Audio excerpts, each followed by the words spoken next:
Hi everyone, this is Illuminati Primus. I've been on a bit of a hiatus, not because of any one specific thing, mainly because whenever I think about a video that I'd like to do, I think about all the work I have to put into it and all the time spent researching it and writing up some notes and doing a transcript and making sure I don't come across like I don't know what I'm talking about, and then all the time that has to come afterwards, post-production. I mean, I say post-production, that's bigging up a little bit because my production values are not very high, and I always just think, oh, I can't be bothered, and what I have to say isn't really worth it.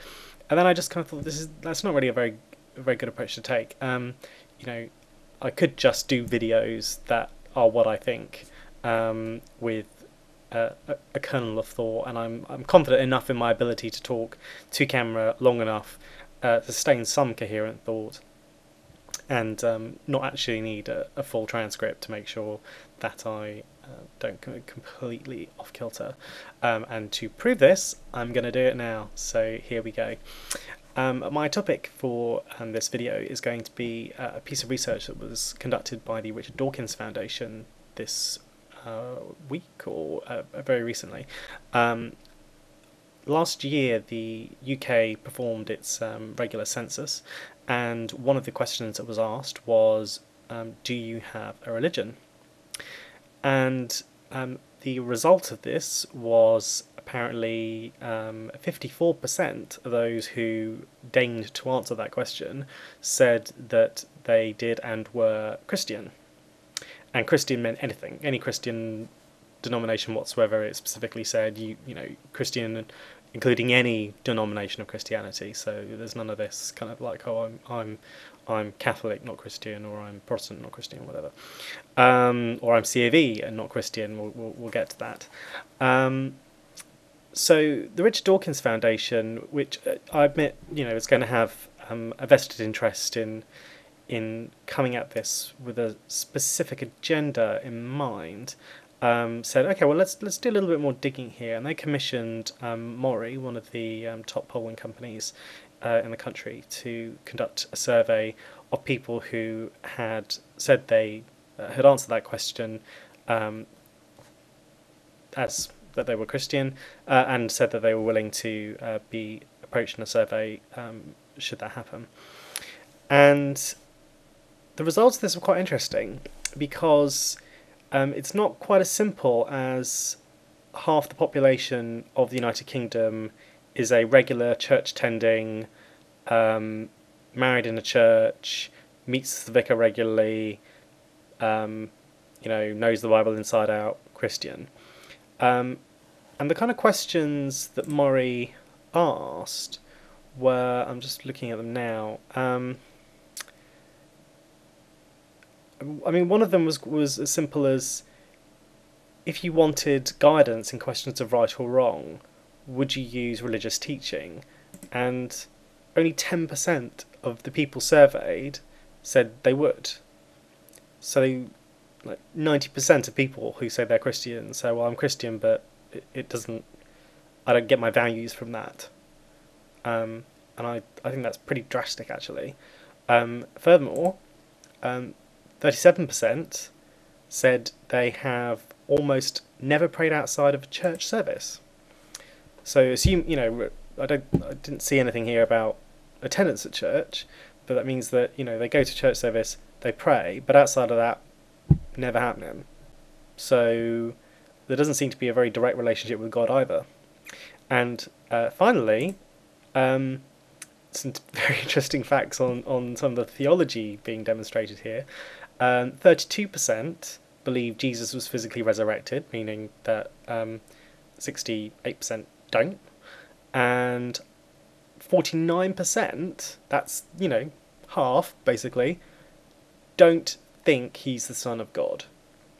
So half the country is Christian, apparently, 54%. But of those 54%, half don't believe that Jesus is the Son of God. Now, I got involved in a very interesting discussion online about this, where people took the view that if somebody wants to call themselves a Christian and they believe in maybe something that's not quite what the church they are identified with holds, then, well, they're still Christian. It doesn't matter. I mean, particularly in the Church of England, because if you don't know, the Church of England is it's so incredibly broad that it's basically like identifying as a man or a woman. It welcomes everybody, and not because it's incredibly liberal or anything, just because it's become part of the fabric of our society, and the way it has maintained its relevance is by being so accommodating to everyone. You don't even need to believe in God if you want to, be involved in the church, or if you want to go to services, or if you want to have, the vicar who works at the church isn't there trying to, pray for your salvation. They are basically like, a religious social worker and community events organizer. And they will host things like weddings and funerals for those people who want it. And it doesn't demand a lot of people, but it has a doctrine. And religions, particularly Christianity, in all its different flavors, has doctrines. That's actually one of the defining characteristics of Christianity, is that it's very rigid in its beliefs, and the denominations are so many and so profuse because Christianity doesn't allow people to vary with the orthodoxy. If you don't agree with the orthodoxy, you're a heretic, and if you get enough heretics, they schism and form something else. And you might think, well, that's not really relevant. Well, it is, because virtually every denomination of Christianity could be considered a heretic to one of the others. I mean, the Eastern Orthodox Church considers the Catholics heretics because the Orthodox were there first, and the Catholics consider all Protestants heretics because, well, obviously, they broke away from Rome politically and theologically. So, I mean, I don't want to get drawn into which particular type of Christianity is the correct one, because I don't believe in any of them, and I think it's a complete fool's errand. But in this discussion I was having online, we were having, like I said, this discussion about what does this mean? And there are a lot of people who were trying to argue with me. I'm very interested in religion. I don't believe in religion. I'm very interested in religion. It's a very interesting topic as an anthropological construct and a feature of our history. I think it's very interesting. And people were saying, well, if people don't believe in God but they consider themselves Christians, well, who are you to say they're not? You don't know what people think. You don't know what's in their heads, and you're not the boss of them. And I was like, well, I'm not trying to say that I am, but things have classifications. Things have specific meanings, particularly within religion, particularly within Christianity. Where people have died for getting it wrong in Christianity, in their millions, in fact, over the couple of millennia that it's been going. So it's not really me arguing about someone's personal definition and saying I don't consider them a real Christian, because I couldn't care less. It's about saying you have here, it would appear, a very large body of people who have identified themselves as Christian, but really, for all intents and purposes, even within the incredibly weak source organisation that is the Church of England, actually aren't. And I think that's quite interesting.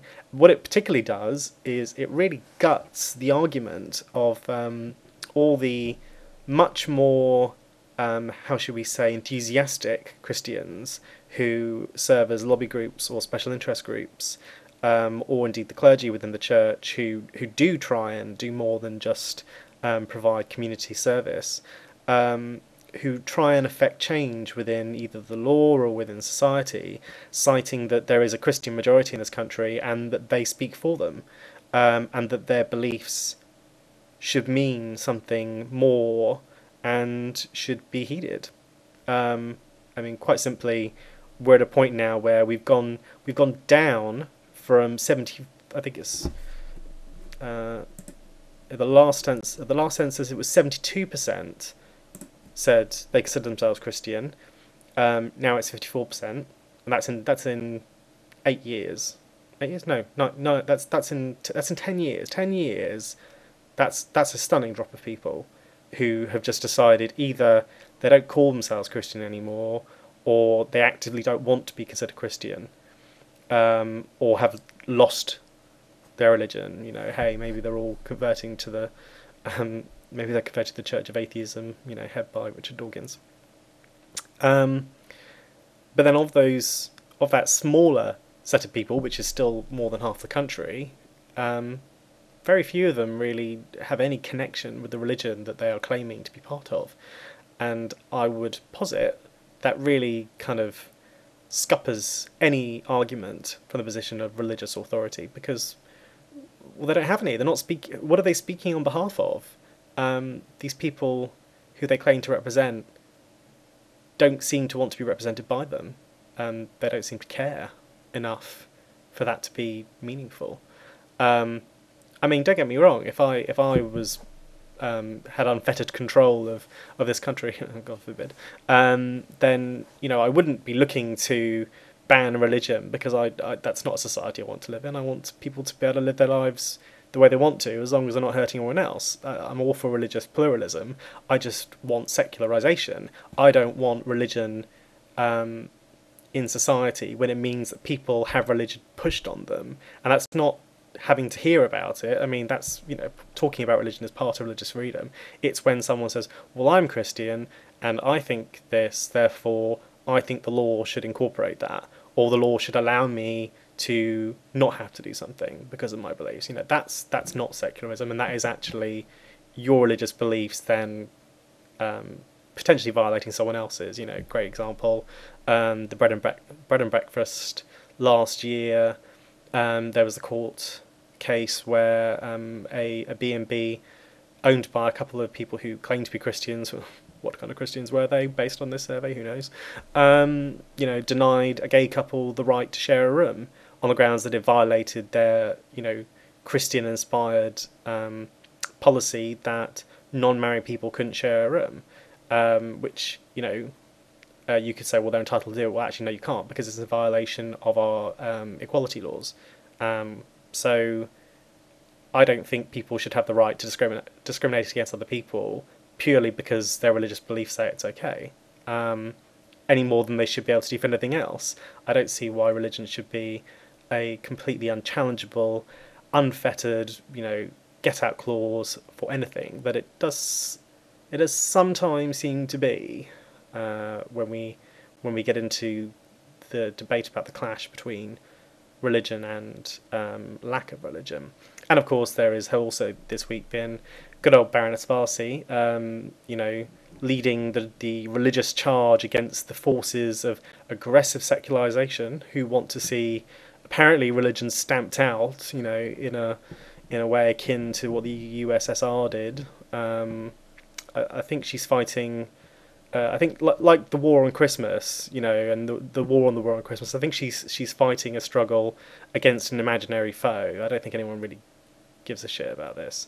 And her claim that Christianity needs to be brought more centrally into people's lives. Well, I actually agree with her if it would appear people who consider themselves Christian believed in something that I could actually put my finger on and say, yeah, well, I know what they think, and I'm either for it or against it, but I can't even do that. So I'm not sure what bringing Christianity into the centre of society really means. I'd much rather have a simpler, opener sense of ethics or morality, like, for example, utilitarianism. Do whatever you want, don't hate anyone else. Pretty easy, can't go wrong with that.